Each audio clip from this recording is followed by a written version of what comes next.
Zanim powstała Polska, jaką znamy dziś, zanim wytyczono granice, zanim spisano prawa, zanim zbudowano katedry, istniały rodziny. Rodziny, które nosiły imiona przekazywane z ojca na syna, z matki na córkę, przez pokolenia zapomniane przez historię.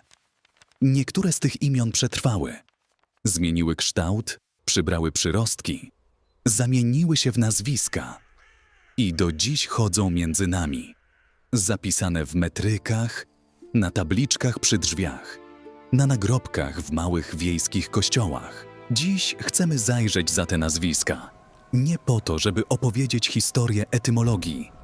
Po to, żeby opowiedzieć historię Polski, tej najstarszej, zamkniętej w pierwszych imionach dynastii, która zbudowała państwo nad Wisłą i Wartą.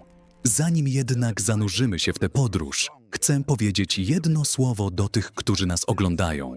Większość z Was ogląda ten kanał przez telewizor. Wiemy, że wtedy subskrypcja nie jest łatwa. Ale jeśli ta historia Was porusza, jeśli czujecie, że warto, żeby więcej ludzi wiedziało, co skrywa ich własne nazwisko, udostępnijcie ten film. Podzielcie się nim z kimś bliskim.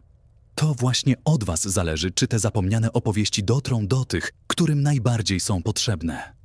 Dziękujemy Wam za każde udostępnienie. I teraz wracamy do Piastów. Wyobraźcie sobie Polskę w XI wieku. Nie ma jeszcze miast w dzisiejszym rozumieniu. Są grody, drewniane twierdze otoczone wałami z ziemi i drewna, sterczące na wzgórzach nad rzekami. W środku mieszka drużyna wojów, służba, rzemieślnicy. Wokół wsie, pola, lasy. Ogromne bory ciągnące się kilometrami, przez które przedzierają się ledwie widoczne ścieżki. Nie ma jeszcze nazwisk. Są tylko imiona. Imię to było wszystkim. Tożsamością, historią, przynależnością. Imię nadawano z namysłem, bo wierzono, że słowa mają moc. Że imię kształtuje człowieka. Słowiańskie imiona były złożone. 2 człony, 2 znaczenia, 1 człowiek. Bolesław, ten, który niesie wielką sławę. Siemowit, pan swojego rodu. Mieszko, tajemnicze, starożytne, do dziś niepewne w swojej etymologii. Te imiona nosiła dynastia, która zbudowała Polskę.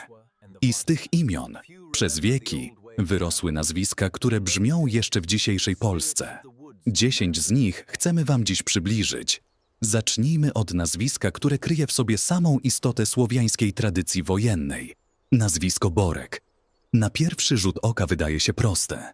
Mały bór, lasek iglasty. I rzeczywiście, tak często objaśniają je słowniki. Polska była krajem borów. Ogromne lasy sosnowe ciągnęły się przez całą Wielkopolskę, przez Mazowsze, przez Podlasie.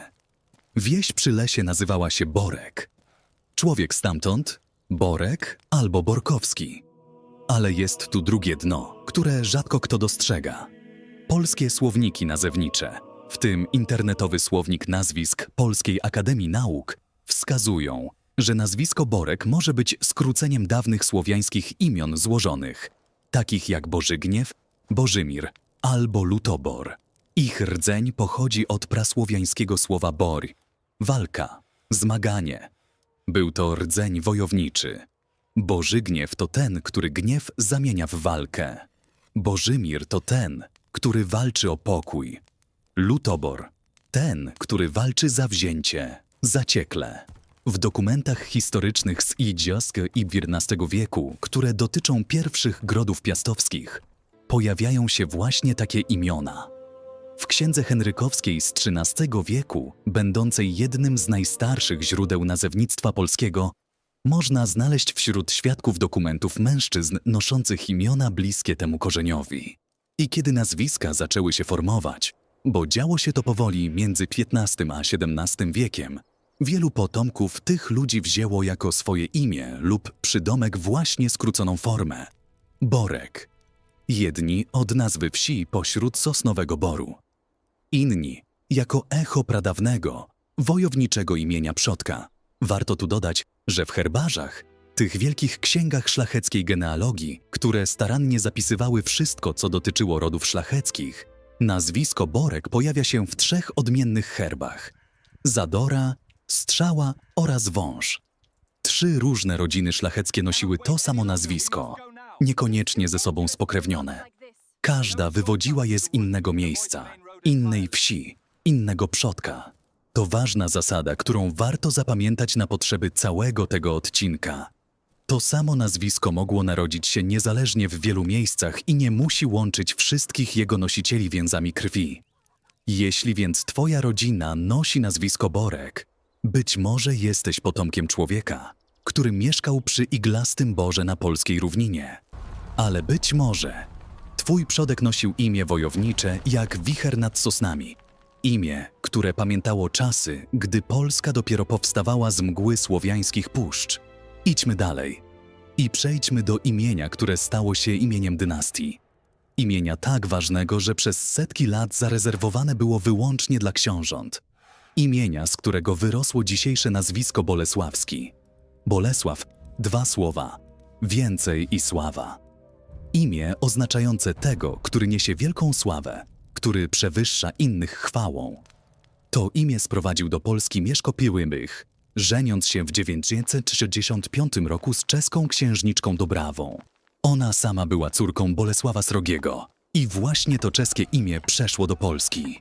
Jej syn, pierwszy koronowany król Polski, nosił je jako swój znak rozpoznawczy. Bolesław Chrobry, śmiały, waleczny, w 1025 roku koronowany na króla w Gnieźnie. To pod jego panowaniem Polska stała się królestwem równym innym królestwom Europy. Ale historia tego imienia jest jeszcze bardziej zadziwiająca. Przez całe wieki, tak relacjonuje Encyklopedia Staropolska, żaden szlachcic polski nie śmiał nadawać sobie imienia Bolesław. Było ono własnością dynastii. Zastrzeżone, sakralne niemal. Dopiero w XIV wieku, gdy dynastia piastowska wygasała na tronie królewskim, imię zaczęło się demokratyzować. Zaczęli je przyjmować zwykli ludzie, szlachcice spoza rodu, mieszczanie. I wtedy z tego imienia zaczęły rosnąć przydomki, a potem nazwiska. Bolesławski to ten, który wywodzi się od Bolesława, który ma w swoim rodzie kogoś noszącego to imię, który być może mieszkał w wiosce zwanej Bolesławice albo Bolesławowo. W Polsce jest kilka takich miejscowości. Są i Bolesław w Małopolsce i Bolesławiec na Śląsku, którego historia sięga XIV wieku. Każde z tych miejsc mogło dać życie temu nazwisku. Mało kto zdaje sobie sprawę, że samo imię Bolesław nosiło 33 piastowskich książąt i władców. Liczba niewyobrażalna jak na jedno imię. Przez niemal 5 stuleci. Od Bolesława Chrobrego w XX wieku aż po Bolesława Pireku Mazowieckiego w XV stuleciu to imię brzmiało na polskich dworach, w kościołach, w dokumentach. I każde z tych powtórzeń utrwalało je głębiej w polskiej pamięci. Jeśli twoja rodzina nosi dziś nazwisko Bolesławski, niesiesz w sobie echo imienia, które przez setki lat było w Polsce synonimem władzy, chwały i królewskości. Ale nie każde wielkie imię brzmiało dumnie. Niektóre brzmiały groźnie. I właśnie o takim teraz powiemy. Gniewosz, Gniewoszewski. To imię wywodzi się od słowa, które każdy rozumie od razu. Gniew. Ale w słowiańskim rozumieniu X i XI wieku gniew nie był tylko słabością ani wadą charakteru. Gniew był siłą, był energią bojową, zdolnością do stanowczego działania, gotowością do obrony. Człowiek bez gniewu był człowiekiem bez woli walki.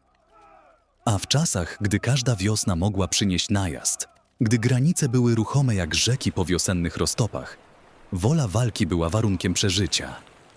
Przyrostek Oż był w Staropolszczyźnie formantem osobowym, spokrewnionym z imionami takimi jak Miłosz czy Przemysław w swoich skróconych formach. Gniewosz więc to ten, który ucieleśnia gniew, który jest jego żywym wyrazem. Słownik nazwisk Polskiej Akademii Nauk podaje, że Gniewosz może być skróceniem imion złożonych takich jak Gniewomir, Gniew i Pokój, albo nazw takich jak Boży Gniew czy Lutogniew, w których gniew był jednym z członów. Imię było znane już w średniowieczu i pojawiało się w dokumentach dotyczących rycerstwa. Jedną z bardziej znanych postaci historycznych noszących to imię był Gniewosz z Dalewic. Rycerz i dworzanin królewski, żyjący na przełomie XIV i XV wieku, związany z dworem króla Władysława Jagiełły i królowej Jadwigi. Herb Kościesza. Postać kontrowersyjna, zaangażowana w skomplikowane polityczne gry na dworze krakowskim. Jego istnienie dowodzi, że imię Gniewosz, choć dziś niemal zapomniane, żyło realnie w polskim średniowieczu, nie tylko na kartach legend. Z tego imienia wyrosły później różne formy nazewnicze. Gniewosz jako nazwisko. Gniewoszewski jako nazwisko odmiejscowe od wsi o nazwie Gniewoszów lub podobnej. Słownik nazewnictwa polskiego notuje kilkanaście nazwisk bezpośrednio wywiedzionych z tego rdzenia. Gniewkowski, Gniewiecki, Gniewczyński. Wszystkie noszą w sobie ten sam korzeń. Pradawny słowiański gniew, który nie był słabością, lecz siłą. Jeśli twoja rodzina nosi nazwisko brzmiące od tego korzenia, w twoim imieniu tkwi coś z dawnego wojownika, który gniewem swoim bronił tego, co miał najcenniejszego. Dotarliśmy do miejsca, w którym musimy się zatrzymać i cofnąć jeszcze dalej, do samych początków, bo jest w polskim nazewnictwie rodzina imion, której źródła sięgają samej legendy o Piastach. Imion, które nosiły 3 pierwsze pokolenia tej dynastii, jeszcze przed Mieszkiem, jeszcze przed chrztem, jeszcze w czasach, gdy Polska była tylko plemieniem Polan nad Wartą. Siemowit, Lestek, Siemomysł. Te 3 imiona wymieniał kronikarz Gal Anonim na początku XII wieku w swojej kronice polskiej jako przodków Mieszka Piru. Ich historyczność bywa dyskutowana przez uczonych, ale są oni dziś przez większość badaczy traktowani jako postacie rzeczywiście istniejące. Siemowit był synem legendarnego Piasta, Rataja spod Gniezna. Lestek, jego syn. Siemomysł, ojciec Mieszka Piej, pierwszy z piastowskiej linii, którego istnienie potwierdzają niemal wszyscy historycy. Siemowit, etymologicznie, ten, który jest panem, wit, swojego rodu, siemia, siemia, rodzina, czelać. Imię wyrażało życzenie przywództwa, dominacji w obrębie wspólnoty. To nie przypadek, że właśnie ono otwierało dynastię. I nie przypadek, że piastowscy książęta mazowieccy nosili je przez wieki. Od Siemowita Piewemtów w XIII wieku aż po Siemowita Fintych w XIV i XV stuleciu. Z imienia Siemowit powstały w polszczyźnie formy pochodne, które przetrwały jako nazwiska. Siemek, Siemkowski, Semkowski, Semkiewicz. Słownik Polskiej Akademii Nauk wymienia też Semko i Semkow jako bezpośrednie formy odimienne. Te nazwiska niosą w sobie echo imienia, które kronikarz Gal zapisał jako pierwsze w rodowodzie polskich władców. Co ważne, imię Siemowit było, jak pisze Encyklopedia Staropolska, przez całe wieki zarezerwowane wyłącznie dla dynastii. Żaden rycerz z rodu niezwiązanego z Piastami nie używał go podczas ich panowania. Dopiero gdy linia piastowska zaczęła wygasać, imię zaczęło schodzić do szerszych warstw szlachty i wtedy zamieniło się w przydomki, a potem w nazwiska.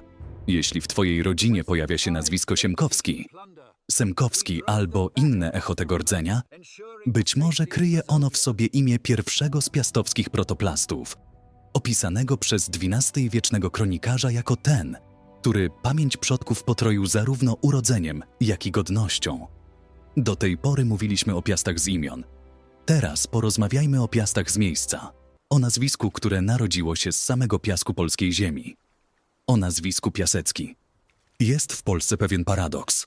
Jedno z najpiękniej brzmiących szlacheckich nazwisk, Piasecki, pochodzi od czegoś na pozór banalnego. Od piasku, od piaszczystej gleby, od wsi z piasku, od miejsca, gdzie ziemia była jałowa i jasna jak słońce w południe. Ale proszę nie myśleć, że to przypadkowe. Polska, szczególnie jej centralna część, Mazowsze i Małopolska, to kraj podłoża piaskowcowego, kraj wydm śródlądowych, kraj rzek, które niosą piasek i zostawiają go na brzegach. Wiele wsi nazywało się Piasek albo Piaski albo Piaseczno, właśnie dlatego, że stały na piaszczystym gruncie. I z tych wsi rodziły się rodziny, które brały ich imię jako własne. Słownik nazwisk Polskiej Akademii Nauk notuje, że nazwisko Piasecki odnotowano w Polsce już w 1439 roku. Wywodzi je od nazw miejscowości takich jak Piasek czy Piaski, notowanych na terenie kilkunastu dawnych powiatów. Od nowomińskiego przez częstochowski po lubelski. Było to zatem nazwisko odmiejscowe, klasyczne w swojej strukturze, odpowiadające mechanizmowi, który dominował w kształtowaniu się szlacheckich nazwisk polskich. Jedna z najlepiej udokumentowanych linii piaseckich pochodzi z Małopolski. Polskie genealogiczne źródła notują piaseckich herbu Janina, pisujących się pierwotnie z Janowic jako Janowscy. Jeden z nich otrzymał za zasługi wieś Piaseczno w powiecie radomskim w parafii Lisów i od tej chwili zaczął się pisać Piasecki. W aktach sądowych figura jako dziedzic Piaseczna w latach 1508-1569. To konkretne, udokumentowane nazwisko, które można prześledzić krok po kroku w dokumentach Kancelarii Królewskiej i Ksiąg Ziemskich. Co ciekawe, ta sama rodzina w pierwszej połowie XVII wieku miała być oczerniana przez Waleriana Nekandę Trepkę w jego słynnym Liber Hamorum, księdze hańby, w której ten szlachcic zapisywał wszystkich tych, których uważał za nieuprawniony do szlachectwa. Taka kontrowersja sama w sobie jest dowodem na to, jak żywotne i ważne było w dawnej Polsce pytanie o prawdziwe pochodzenie rodu. Ale historia Piaseckich nie kończy się na piaszczystym gruncie. Jest w tym nazwisku coś głębszego. Najstarsze miasto Polski, które dziś znamy jako Piaseczno pod Warszawą, wzmiankowane było już w XIII wieku. Stało na piaszczystym wzniesieniu blisko Wisły. Przez te wieki tworzyło się wokół niego skupisko rodzin, które brały imię od swojej ziemi. I tak Piasek, pozornie nieszlachetny, sypki i ulotny, stał się fundamentem jednego z bardziej rozpoznawalnych polskich nazwisk szlacheckich. A teraz chwilę, zatrzymamy się w pół drogi naszej opowieści. Słyszeli już Państwo o wojowniku, któremu gniew był orężem. O władcy, który sławą przewyższał innych. O pierwszym z piastowskich protoplastów, którego imię kronikarz zapisał jako życzenie panowania nad rodem. I o piaszczystej ziemi, z której wyrosło szlacheckie nazwisko. Ale zostało nam jeszcze 5 historii i są to może najciekawsze ze wszystkich, bo dotyczą imion, które zbudowały Polskę na trwałe. Mieszka, Kazimierza, Władysława, Leszka i Dobrawy. Mieszko to imię od 1000 lat stoi na progu polskiej historii jak strażnik. Mieszko I, pierwszy historyczny władca Polski. Ten, który w 936 roku przyjął chrzest i wprowadził Polskę do chrześcijańskiej Europy. Ale co właściwie znaczy to imię? Tu zaczyna się zagadka. Etymologia imienia Mieszko do dziś nie jest w pełni wyjaśniona. Niektórzy badacze łączą je ze słowiańskim rdzeniem oznaczającym niedźwiedzia. W archaicznych dialektach słowiańskich Misza, Meszka to właśnie niedźwiedź. Inne teorie wiążą imię z rdzeniem małego lub młodszego. Mniej więcej w tym duchu objaśniają je słowniki popularne. Jeszcze inna hipoteza wskazuje na możliwe związki z rdzeniem oznaczającym mieszkanie, osiedlenie się. Żadna z tych teorii nie jest ostatecznie rozstrzygnięta. I właśnie ta tajemnica czyni z imienia Mieszko coś wyjątkowego. Imię założyciela dynastii, którą znamy od 1000 lat, nadal nie zdradziło nam wszystkich swoich sekretów. To co pewne, chrzest Mieszka w 936 roku zmienił wszystko. Jak wykopaliska na Ostrowie Lednickim, wyspie na jeziorze Lednica w Wielkopolsce, wykazały, właśnie tam mogła odbyć się ceremonia. W Palatium Książęcym i przylegającej doń kaplicy, w której odkryto baseny chrzcielne wystarczająco duże dla dorosłego człowieka, badacze widzą najdokładniej znane miejsce piastowskiego chrztu. Na tę wyspę prowadziły 2 potężne drewniane mosty. Jeden od wschodu i jeden od zachodu. Zbudowane zaledwie na 2 lata przed 933 rokiem. Jakby specjalnie przygotowane na przejście do nowej epoki. Z imienia Mieszko wyrosło polskie nazwisko Mieszkowski. Jak notuje słownik nazwisk Polskiej Akademii Nauk, oznaczało ono po prostu ten, który pochodzi od Mieszka, lub ten, który jest synem, potomkiem Mieszka.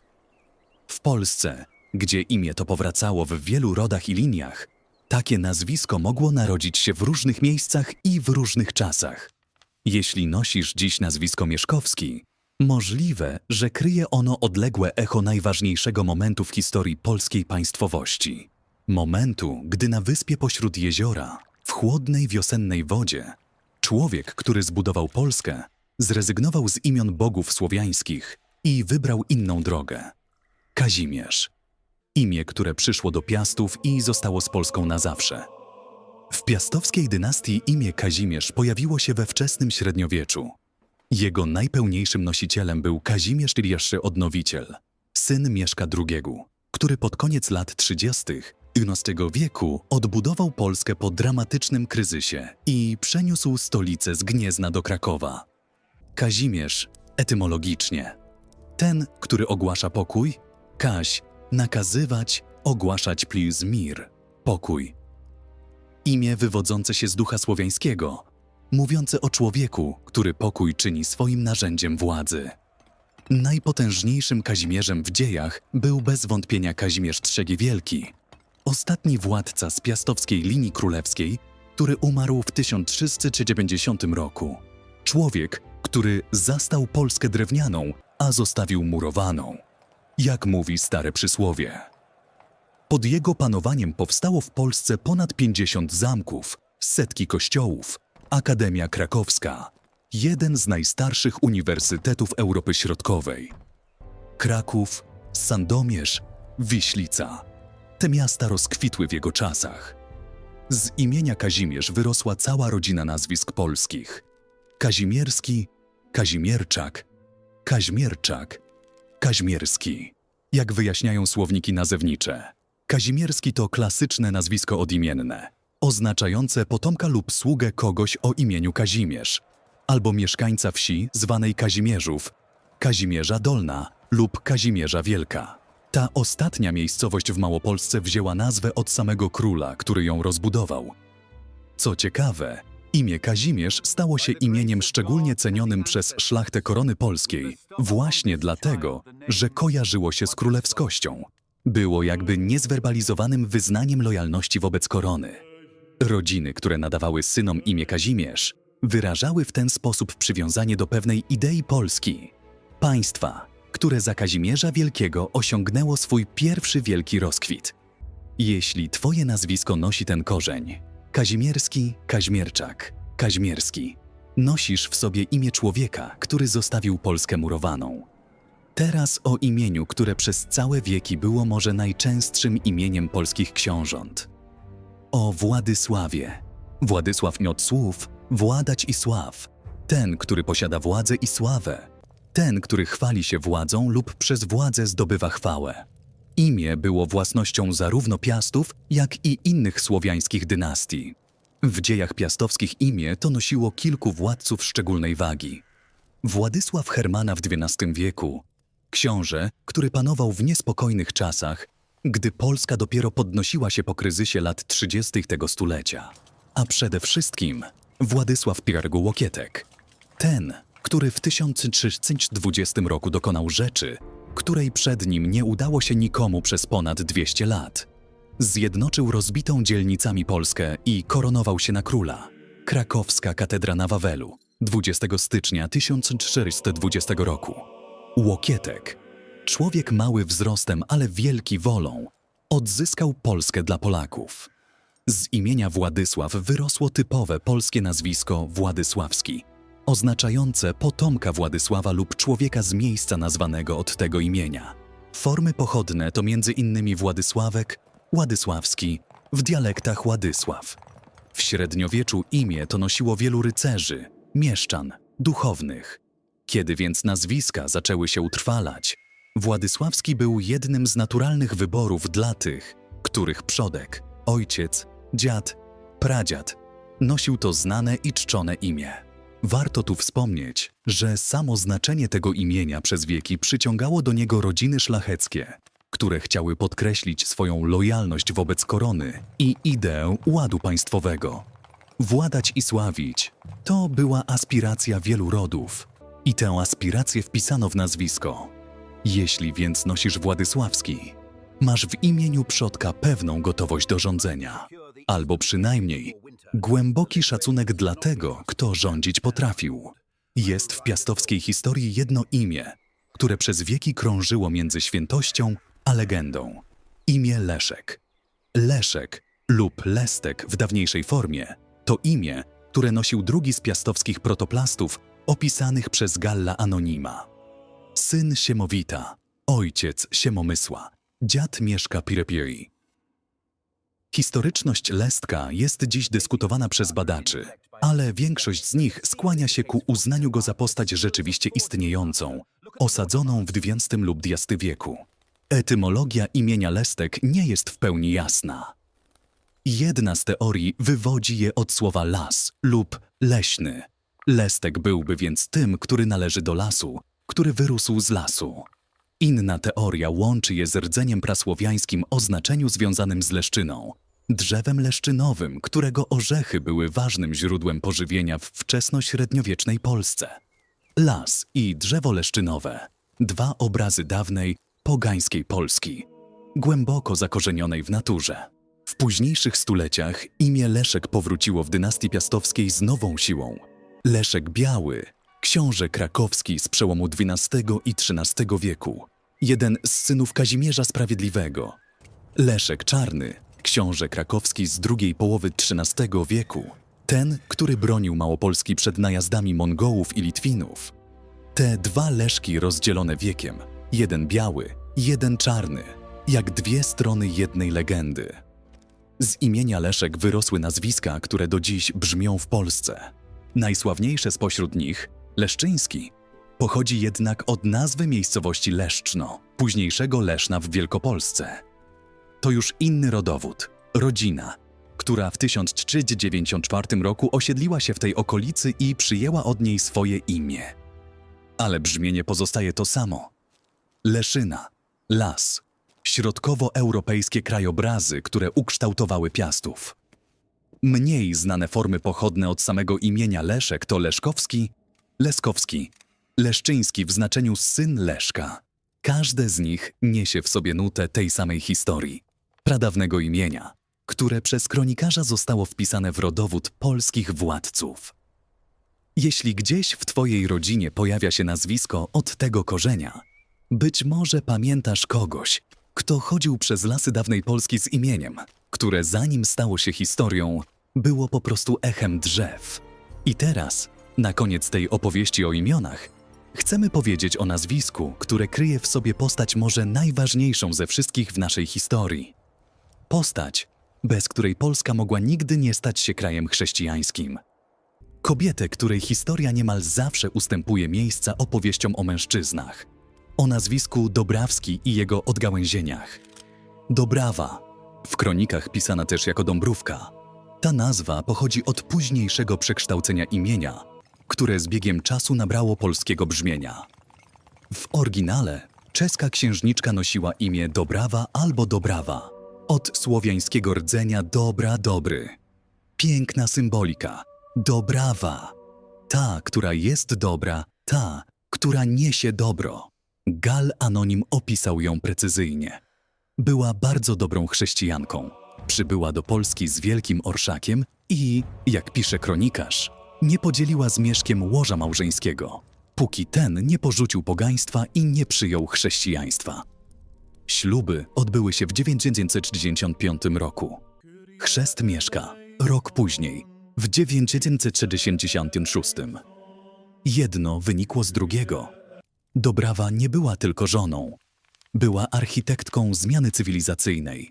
Z imieniem Dobrawa i jego polską formą Dąbrówka wiążą się w polskim nazewnictwie różne ślady.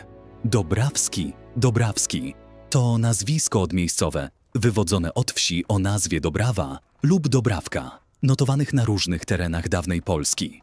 Ale jest też ślad głębszy. Imię Dobra, Dobka, Dobiesław. Wszystkie wywodzące się z tego samego rdzenia są notowane w polskich dokumentach już od XI i XII wieku. I od tych imion rosną inne nazwiska. Dobiecki, Dobkowski, Dobiesławski. Ciekawostka, o której rzadko się mówi. Imię Dąbrówka, które powszechnie kojarzymy z żoną Mieszka Pyrwias, jest w rzeczywistości polskim zdrobnieniem nazwy dębu. Dąb, dąbek, dąbrówka. To późniejsze przekształcenie, które pierwotnie nie miało związku z imieniem czeskiej księżniczki. Prawdziwe jej imię, Dobrawa, brzmiało zupełnie inaczej, tłumacząc się przez dobroć i piękno. Dopiero polskie przekazy z późniejszych wieków połączyły te dwa nurty nazewnicze i utrwaliły popularne Dąbrówka, które potem weszło do zbiorowej pamięci. Jeśli twoja rodzina nosi nazwisko Dobrawski, Dobkowski lub inne z tym rdzeniem, kryje się w nim echo kobiety, której wybór w 1965 roku zmienił historię Polski. Kobiety, która przybyła z Czech z własną wiarą, własną wolą i własnym planem i która ten plan przeprowadziła z żelazną konsekwencją. I tak dotarliśmy do końca naszej dzisiejszej podróży. 10 nazwisk, 10 opowieści. Borek, który może walczyć lub rosnąć pośród sosnowych borów. Bolesławski, który niesie echo imienia zarezerwowanego przez wieki dla polskich królów. Gniewosz i Gniewoszewski, w których kryje się wojownicza siła słowiańskiego gniewu. Siemkowski, który sięga imienia pierwszego z piastowskich protoplastów opisanych przez kronikarza. Mieszkowski, który stoi nad basenem chrzcielnym na wyspie pośród jeziora w Wielkopolsce. Kazimierski, który pamięta króla, który zostawił Polskę murowaną. Władysławski, który niesie imię tego, który zjednoczył Polskę po 2 stuleciach rozbicia. Piasecki, który wyrósł z piaszczystej gleby małopolskich i mazowieckich wsi, ale stał się jednym z bardziej rozpoznawalnych polskich nazwisk szlacheckich. Leszkowski i Leszczyński, które pamiętają prastarego piastowskiego przodka, drewniane grody i lasy leszczynowe. I Dobrawski, który kryje w sobie imię kobiety, bez której Polska mogła nigdy nie stać się Polską, jaką znamy. Każde z tych nazwisk jest jak mała kronika. Nie mówi ci, że na pewno jesteś potomkiem konkretnego księcia czy konkretnej królowej. Historyczne nazwiska rodziły się niezależnie w wielu miejscach i wiele rodzin mogło dać im życie bez żadnego związku krwi. Ale każde z tych nazwisk mówi ci coś ważniejszego, że żyjesz w kraju, który ma 1000 lat pamięci zapisanej w słowach, że zanim było prawo, zanim były granice, zanim były mapy, były imiona i te imiona przetrwały. Dynastia Piastów panowała nad Polską od około 960 roku. Od Mieszka Pyrmesz aż do 1590 roku, gdy bez dziedzica odszedł Kazimierz Wielki. Ale boczne linie Piastów, mazowieccy, śląscy, trwały jeszcze długo. Piastowie śląscy wygasły dopiero w 1675 roku. Przez 7 stuleci jedno imię, jeden ród, jedna dynastia. I przez te 7 stuleci imiona Piastów wnikały powoli w tkankę polskiego języka, aż stały się nazwiskami, które do dziś nosimy. Jeśli nosisz jedno z tych nazwisk, może nie jesteś potomkiem piastowskiego władcy, ale jesteś na pewno częścią tej samej ziemi, tego samego języka, tej samej historii. I to jest coś, czego nikt ci nie odbierze. W kolejnym odcinku opowiemy o polskich nazwiskach, które narodziły się nie z imion dynastii, ale z imion świętych. Tych, które przyszły do Polski razem z chrześcijaństwem i zostały w niej na zawsze. O tym, jak imiona takie jak Wawrzyniec, Bartłomiej czy Szymon stały się Wawrzyńczakami, Bartnikami i Szymańskimi. O kościelnym kalendarzu wpisanym w polskie nazwiska. Zapraszamy. Uwaga genealogiczna. Nazwiska, które omówiliśmy w tym odcinku, mogły powstawać niezależnie od siebie w różnych regionach Polski i w różnych rodzinach, często bez jakiegokolwiek związku krwi. To samo nazwisko mogło narodzić się od nazwy wsi, od imienia przodka, od zawodu lub od cechy terenu, w wielu miejscach jednocześnie. Posiadanie nazwiska wywodzonego etymologicznie z epoki piastowskiej nie jest dowodem na bezpośrednie pokrewieństwo z dynastią Piastów ani z konkretnymi postaciami historycznymi. Historia nazwisk jest fascynująca właśnie dlatego, że jest skomplikowana, pełna rozgałęzień i niespodzianek i wymaga zawsze uważnego badania konkretnych dokumentów genealogicznych.